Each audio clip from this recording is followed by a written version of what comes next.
ભીષ્મ દાદાના આંખની અંદરથી આંસુ મીંડા છે નીકળવા, ચોધાર આંસુ ભીષ્મ દાદા રડે છે. શરીરમાં એક પણ જગ્યા એવી બાકી નથી કે જ્યાં બાણ ન લાગ્યું હોય. ભીષ્મ દાદાને ઈચ્છા મૃત્યુનું વરદાન છે. ભીષ્મ દાદાએ જો ધાર્યું હોત, નક્કી કર્યું હોત ને તો હજી બેઠા હોત. પોતાના પિતાજી સંતનું પાસેથી આ ભીષ્મ દાદાને ઈચ્છા મૃત્યુનું વરદાન મળ્યું હતું અને ભીષ્મ દાદા બાણની સૈયા ઉપર પોઈડા છે અને ખબર છે ભગવાને મને વચન આપેલું છે અને અંત સમયે મારા ઠાકુર આવશે મને દર્શનનું દાન દેવા માટે. પાંડવોની સાથે ભગવાન કૃષ્ણ દ્રૌપદીને સાથે લીધા છે.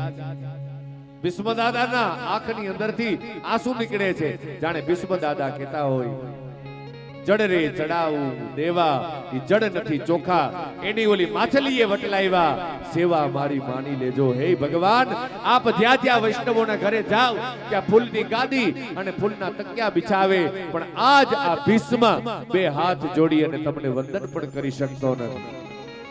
અને માણસનો અંત સમય આવે ને ત્યારે દશા આજ થાય. અને એટલે જ કીધું છે કે શરીરમાં બરાબર પ્રાણ બરાબર ચાલતા હોય, શરીરમાં શક્તિ બરાબર હોય ને ત્યારે ભગવાનને ભજી લેવા, કારણ કે અંત સમય ક્યારે આવે કોઈ ગેરંટી નથી. ક્યારે આપણા શ્વાસ પૂરા થઈ જાય કઈ નક્કી નથી.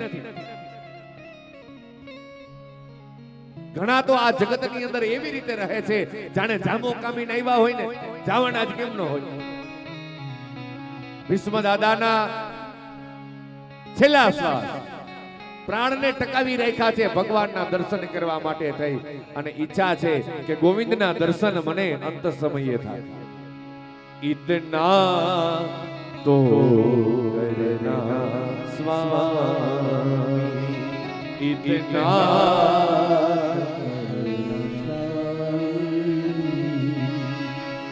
જગત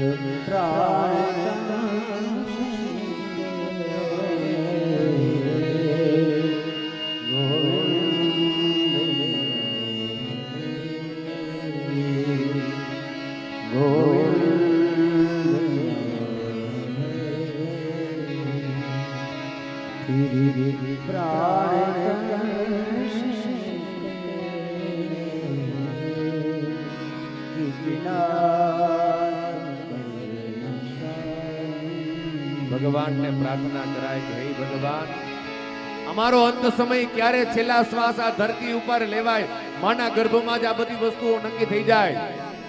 જન્મ જન્મનું કારણ, મૃત્યુ મૃત્યુનું કારણ, મૃત્યુનું સ્થળ, જન્મનું સ્થળ, આ ત્રણ વસ્તુ, જન્મ જન્મનું કારણ અને જન્મનું સ્થળ, મૃત્યુ મૃત્યુનું કારણ, મૃત્યુનું સ્થળ, આ ત્રણ વસ્તુ નક્કી થઈ જાય ને પછી બાળકનો જન્મ થાય. ક્યારે છેલ્લા શ્વાસ આપણા હશે આપણને ખબર નથી, પણ ભગવાનને એવી પ્રાર્થના કરાય કે હે ભગવાન, અમે તારી કથાની અંદર બેઠા હોય, અમે ઘરે સેવા પૂજા કરતા હોય, તારું નામ સુમિરન કરતા હોય, અમારા હાથે કઈ સત્કર્મ થતું હોય, હે ભગવાન ત્યારે આ શરીરમાંથી પ્રાણ નીકળે. હે ભગવાન,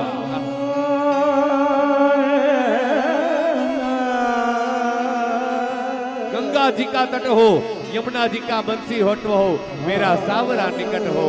हे भगवान, ત્યારે અમારા શરીરમાંથી આ પ્રાણ નીકળે.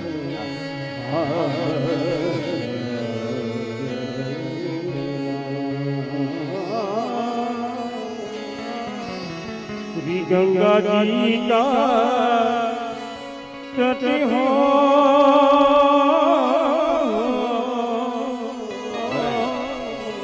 या यमुना का बंसी होठ हो, मेरा निकट हो, मेरा निकट हो. जब प्राण तुमसे निकले, गोविंद नाम जब प्राण तुमसे निकले, इतना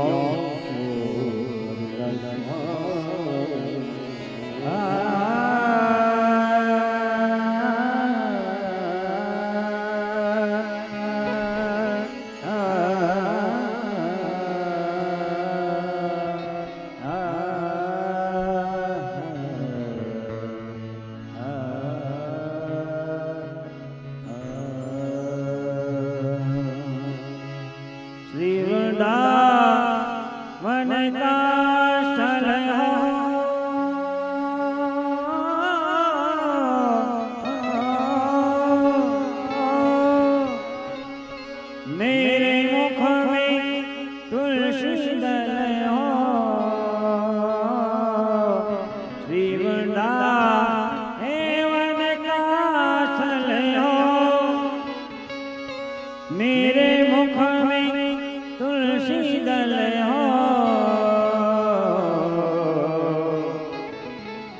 मेरा विष्णु काजल हो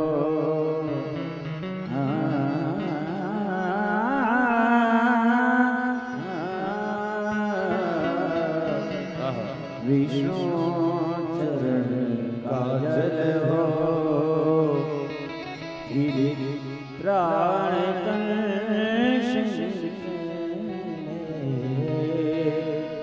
इतना तो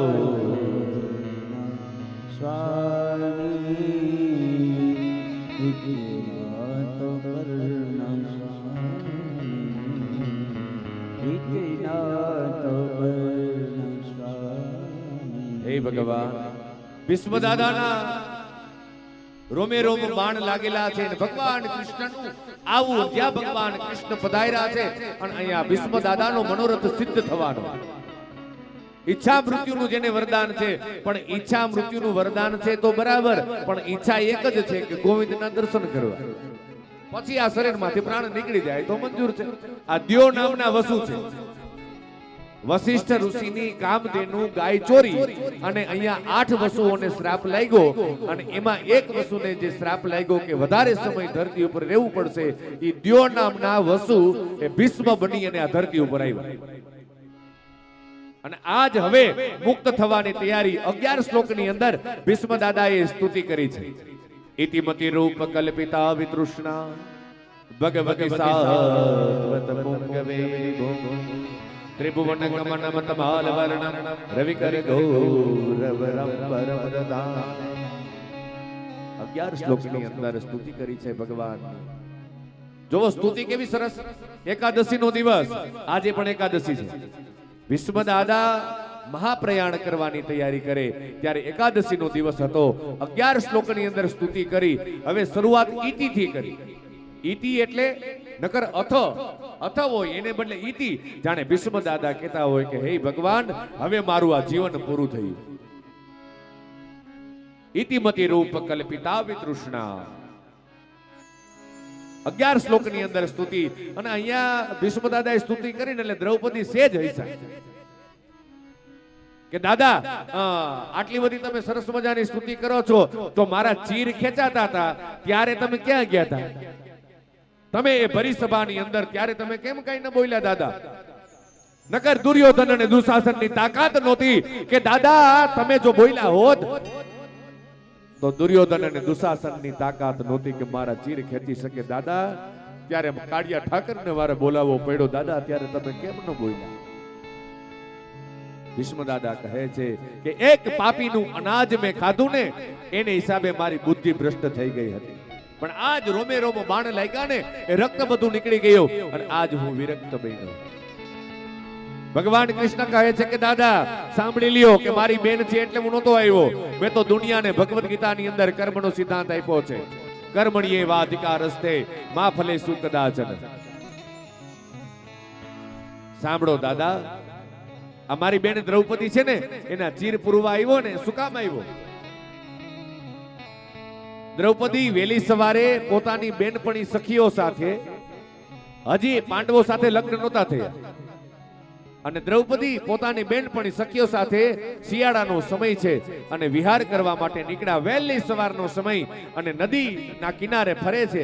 એમાં એક સાધુ સ્નાન કરતા હતા અને અહીંયા સાધુ એક કેડ સમા પાણીમાં ઊભા છે, છાતી સમા પાણીમાં ઊભા છે અને એમાં દ્રૌપદીજી ત્યાંથી નીકળ્યા અને દ્રૌપદીએ જોયું કે કોઈ સાધુ સ્નાન કરે છે. બાજુમાં આવ્યા, બે હાથ જોડ્યા કે મહારાજ આવી કાતિલ ઠંડી છે અને તમે સ્નાન કરો છો, બહાર નીકળી જાઓ, ઠંડી લાગી જશે, ગુજરી જશો. ત્યારે સાધુએ કીધું કે બેટા તમે બધા બહાર છો ને ત્યાં સુધી એક મર્યાદા હોય એટલે હું પાણીમાંથી બહાર નહીં નીકળી શકું.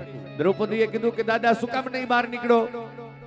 એટલે ત્યારે એ ઋષિએ કીધું કે બેટા હું છે ને આ નદીમાં સ્નાન કરવા માટે આવ્યો ને ત્યારે મારા શરીર ઉપર મેં એક પોતડી વીટેલી હતી, પણ પાણીનો પ્રવાહ વેગ એટલો બધો છે કે એ પોતડી પાણીના વેણની અંદર તણાઈ ગઈ. હવે તમે અહીંયાથી જશો ને પછી હું બહાર નીકળીશ. ત્યારે દ્રૌપદીએ પોતાના માથા ઉપર ચુંદડી હતી ને એ ચુંદડી ઉતારી અને જ્યાં એ દાદા ઉભા હતા ને એ તરફ ઘા કર્યો અને કીધું કે લ્યો દાદા આ ચુંદડી વીટી અને બહાર નીકળી જાઓ. અને અહીંયા ધ્રુજતું શરીર, વેલી સવારની ઠંડી, દ્રૌપદીએ આપેલી ચુંદડી પોતાના શરીર ઉપર પાણીમાં વીટે અને ધીમે ધીમે ધીમે બહાર આવ્યા.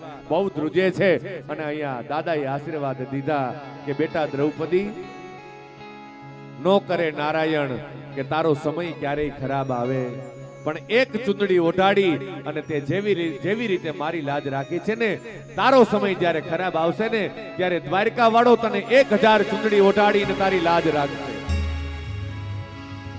ભગવાન કૃષ્ણ એ ભીષ્મ દાદાને કહે છે કે દાદા, એક સંતના, એક સાધુના આશીર્વાદ મારા બેન ઉપર હતા ને એટલે હું એનું રક્ષણ કરવા માટે થઈને મારે આવવું પડ્યું.